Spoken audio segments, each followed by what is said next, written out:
Cox's Bazar marine ড্রাইভে dolphin মোড় থেকে টেকনাফ শাহপুরের দ্বীপ পর্যন্ত 180 কিলোমিটার বাইক রাইড। এটা কি অর্থিত নাকি শুধুই হাইপ? চলুন দেখি আজকের ভিডিওতে। কক্সবাজার শহরে বাইক রেন্ট পাওয়া খুবই সহজ। কলাতলির ডলফিন মোড় থেকে শুরু করে নিসর্গ হোটেলের সামনে পর্যন্ত অনেক দোকান আছে। ইয়ামাহা, জিক্সার থেকে শুরু করে স্কুটি সবই পাবেন এখানে। রেন্ট শুরু হয় ঘন্টায় 100 টাকা থেকে শুরু করে সিজনে 250 টাকা পর্যন্ত। দামাদামি করতে পারবেন, সেটাতে কোনো সমস্যা নেই। এ ব্যাপারে কিছু টিপস দিয়ে দেই। বাইকের কন্ডিশন খুব ভালো করে দেখে নিন, ভিডিও করে রাখুন যেন কোনো স্ক্র্যাচ বা ডেন্ট থাকলে পরবর্তী ঝামেলা না হয়। টেস্ট ড্রাইভ করে গিয়ার, ব্রেক সবকিছু ঠিক আছে কিনা এগুলো দেখে নিবেন। এবং রেন্টের সময় আইডি কার্ড, ছবি, আরো কিছু ইনফরমেশন দিতে হবে। 1000 থেকে 2000 টাকা সিকিউরিটি ডিপোজিট দিতে হতে পারে, যা রাইড শেষে আবার ফেরত পেয়ে যাবেন। আমি নিজেও খুব সুন্দর করে বাইক দেখে নিচ্ছিলাম, বাইকে কোনো ডেন্ট আছে কিনা, স্ক্র্যাচ আছে কিনা, কোনো প্রবলেম আছে কিনা সবকিছু দেখে নিয়েছি। সবকিছু ঠিকঠাক করে আমরা মেরিন ড্রাইভ ধরে এগিয়ে চললাম। ইনারির দিকে কিছু রাস্তার কাজ চলছিল, তাই একটু ভাঙা রাস্তাও পেলাম। কিন্তু এরপরে রাস্তাটা একবারে পোস্টকার্ডের মতো। এক পাশে নীল সমুদ্র, অন্য পাশে সবুজ পাহাড়। বাতাসে অ্যাডভেঞ্চারের গন্ধ,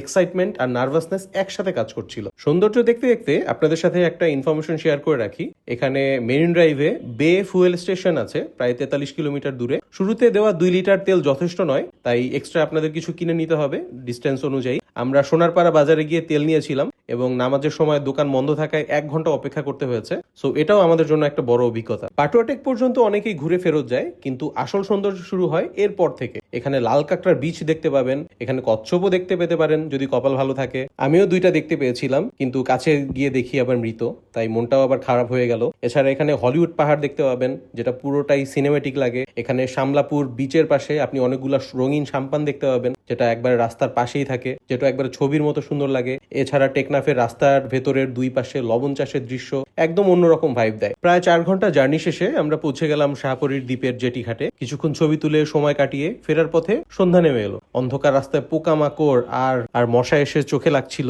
এর মধ্যেও বাইক চালিয়ে সামনে এগিয়ে দেখি একদম শুনশান নীরবতা, মানে রাস্তায় গাড়ি ঘোড়া একবারে নেই বললেই চলে সন্ধ্যাবেলায়। এরপরে ইনানির জেটি ঘাটের কাছে এসে জেটি ঘাটের আলো দেখে অবশেষে আত্মায় পানি আসলো। 8টার দিকে বাইক ফেরত দিয়ে শেষ করলাম আমাদের লাইফ টাইম এক্সপিরিয়েন্স। হাত আর পশ্চাৎদেশ ব্যথা থাকলেও এই রাইডের এক্সাইটমেন্ট আর স্মৃতি অমূল্য। আমার মতে যে কোনো বাইক রাইডারের জীবনে একবার হলেও মেরিন ড্রাইভে ড্রাইভ করা উচিত। ধন্যবাদ সবাইকে ভিডিও দেখার জন্য। পরবর্তী ভ্লগে আবার দেখা হবে। Stay tune.